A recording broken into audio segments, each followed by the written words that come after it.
Canada, the U.S. Two countries, totally different politics, but we share a border, a media space, and a lot of the same problems. I'm Michael J., and this is Cross-Border Politics, where we cut through the cliches and compare real policy, culture, and power on both sides of the 49th parallel, from free speech to health care, housing to populism. If it matters politically, we're breaking it down. Subscribe for smart cross-border political insight. Two countries, one conversation. The Opinion with Michael J. How is everyone? Okay, the topic for today is, so, who cares? Who cares? Why does it matter if Americans think Canada's a snowy Sweden and Canadians think the U.S. is an unhinged sitcom with nukes? Just saying, folks. Because these misunderstandings shape policy debates, elections, and media narratives on both sides of the border. American politicians use Canada as a scarecrow for socialism. Canadian politicians use the U.S. as a warning against populism. And I'm one of those. And I'm not even a politician. And meanwhile, here's the crux of the matter. Who loses? The people. The people lose because of why? We stop learning from each other. We're facing the same issues. When you break it down, unaffordable housing, polarization, crumbling trust in institutions, but instead of sharing solutions, we're stuck playing stereotypes and playing the ego game, pointing the finger, laying blame here, there, everywhere. Makes no sense to anybody.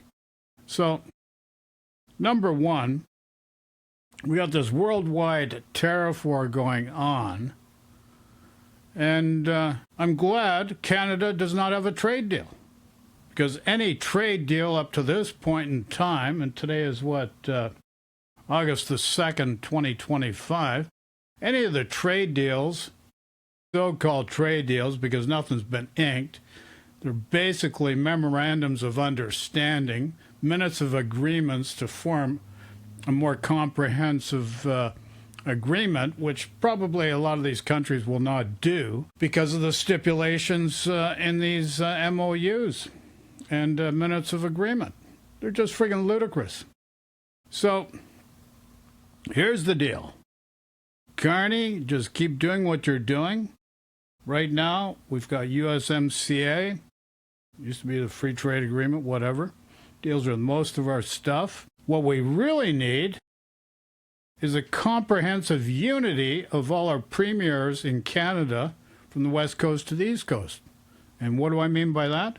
Well, we got two holes in the armor.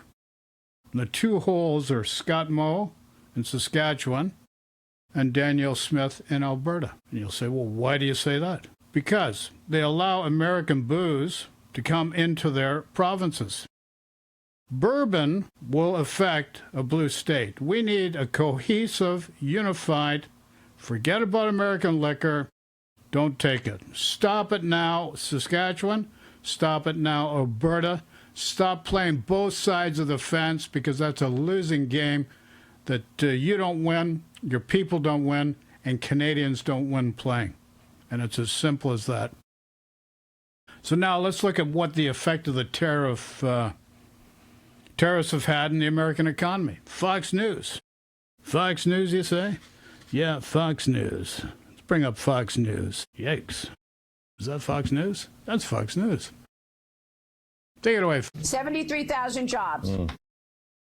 My apologies. This is courtesy of Midas Touch. Great bunch of guys. Ben Mycelis, lawyer in California. Lawyer, but professor at one of the universities down there. I'm not sure if he's still on a hiatus or what's going on, but nonetheless. Maria Garfolo, or whatever her name is, take it away. 73,000 jobs created in the month of July. Number just coming out. And that's total. Steve Moore, your reaction. Look, I think this is all a result, this disappointing number is a result of all the turmoil over tariffs and the trade wars. Oh, that's gonna hurt! So there you go. Right there. Fox News, tough for them to say it, but they got to come up with some truth sometime. They can't keep playing the friggin' Republican autocratic card all the time. What's the big Donald got to say here?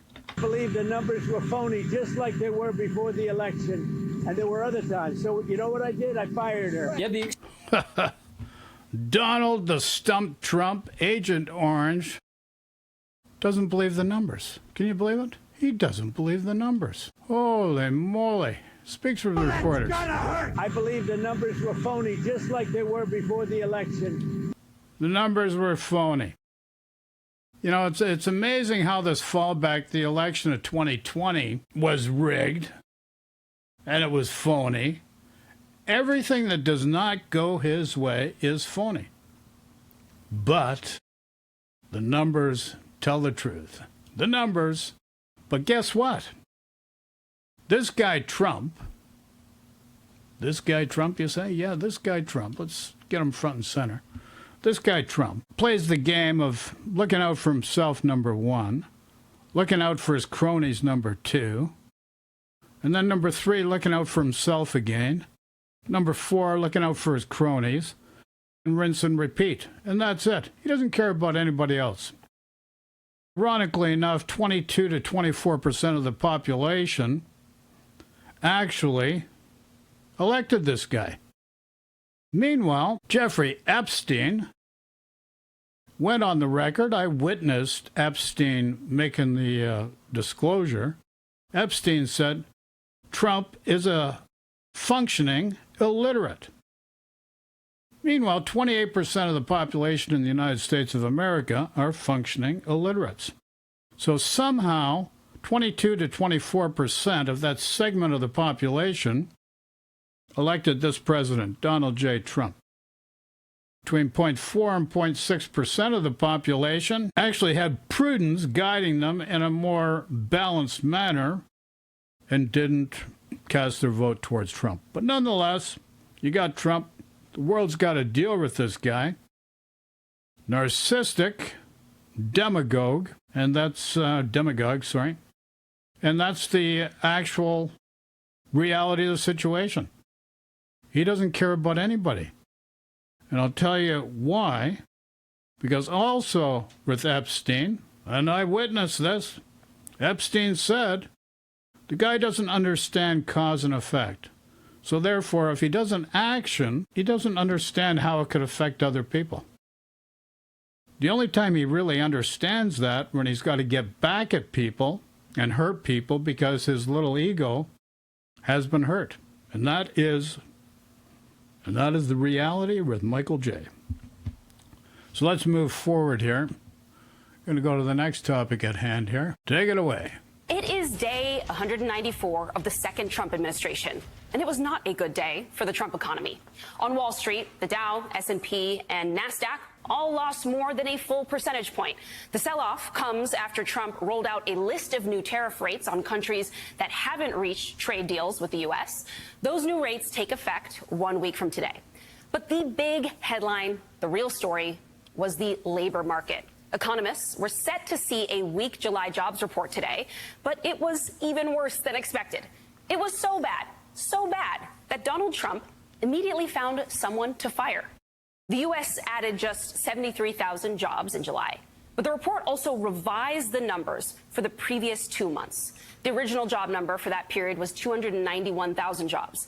According to the new revisions, only 19,000 jobs were actually added. That means that the job market over the last 3 months is... Do you get it? Here it is, front and center. The weakest pace of job growth since the onset of the pandemic in 2020. So now Trump's going to get rid of he fired the girl of the Bureau of Statistics.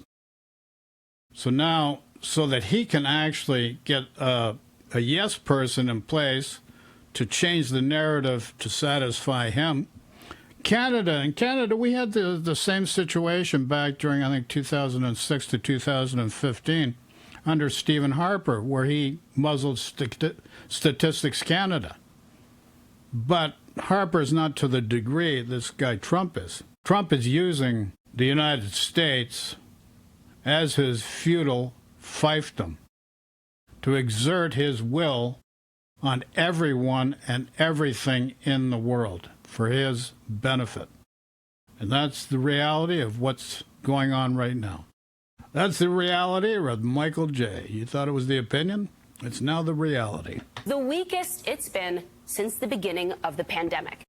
And that is what apparently led Donald Trump to turn and shoot the messenger just hours after the report came out. Trump posted that he was moving to fire the Commissioner of Labor Statistics. I have direct, and this is where he falls back to a typical autocratic dictator fallback. I've directed my team to fire this Biden political appointee immediately. In my opinion, you got an opinion, Donald? Do you have an opinion that's relevant? It was relevant with a lot of your followers. It might still be relevant with a lot of your followers, but, you know, if it's a single cell amoeba, we got a problem here. And I'm telling you, we got a problem with Donald J. Trump. And America, you got to fix it. You got to fix it fast. This is a disgrace. This is embarrassing. And I'm not sure why you can't understand that. It's all there right in front of you. You should be able to figure it out by now. And now the numbers were rigged, of course. Again, the numbers were rigged. The 2020 election, the numbers were rigged. 6 months before the 2020 election, you were laying the groundwork. You know, very simple brainwashing technique for the left and right front upper cortex. Just keep saying it. People believe it. People bought it. Drank your Kool-Aid. Thank God it's not Jimmy Jones, too, but we're getting close to that because a lot of people are dying in Ukraine. You've got friggin' nuclear subs you're sending out based on what a guy by the name of former Prime Minister of Russia, Medved, said in a tweet. Instead, you're not helping the Ukrainians. The Ukrainians didn't tell you about this operation where they took out all these friggin' planes that could carry nuclear bombs and wiped them all out. They couldn't tell you, Trump, because your brain would end up telling Putin and would have disrupted the operation between you and Musk. When you guys were rubbing shoulders and buddy-buddy, you were buddy-buddies with Putin. You're giving all the important information to keep Putin and Russia on your side at the expense of the Ukrainians.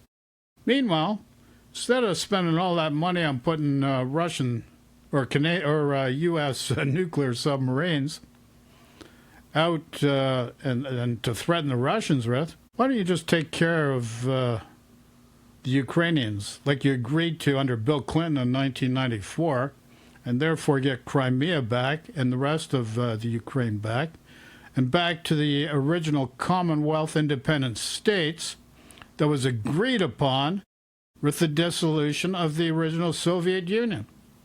It's just as simple as that, folks. But if I digress, not really. Those are the facts.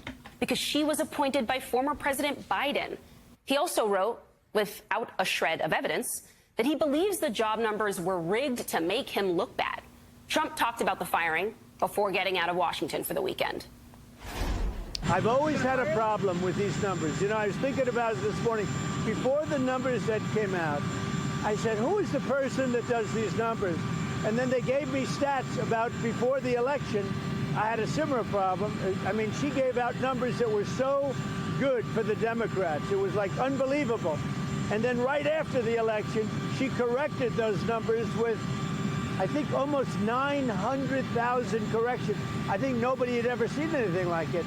Well, today she did the same thing with the 253,000, whatever the number was. No, we need people that we can trust. And former officials at the department. You got to understand the lead out there in that video. He says, we need people we can trust. 53,000, whatever the number was. No, we need people that we can trust. No, what he really means is I need people to put the numbers out that I want to be put out to make me look good. That's what he's really saying. That's what he wants. That's his intention. And I don't know why you buy into this guy. You got to get rid of him. Guy's not good for anything. He's good for something. He takes care of himself, takes care of his family. He does those things. But you're at an important juncture in time here. And what do I mean by that? What do I mean? You need to ask yourself a very simple question, folks. Do you want to subscribe to pain and suffering, or do you want peace, harmony, health, and abundance? And it's really that simple. Your ego is going to say all these different other things, and you're going to say, well, this, and, history, we can't do this, we can't do that. It's really simple. You need to ask this question, and this is the only question you need to ask. Do you want pain and suffering, or do you want peace, harmony, health, and abundance? And it's really that simple, folks. It's really that simple? Yeah, it's really that simple. Anyways, thanks for watching. Comment in the comments section. Love and peace to everyone. Take care. Talk to you all soon. Ciao for now.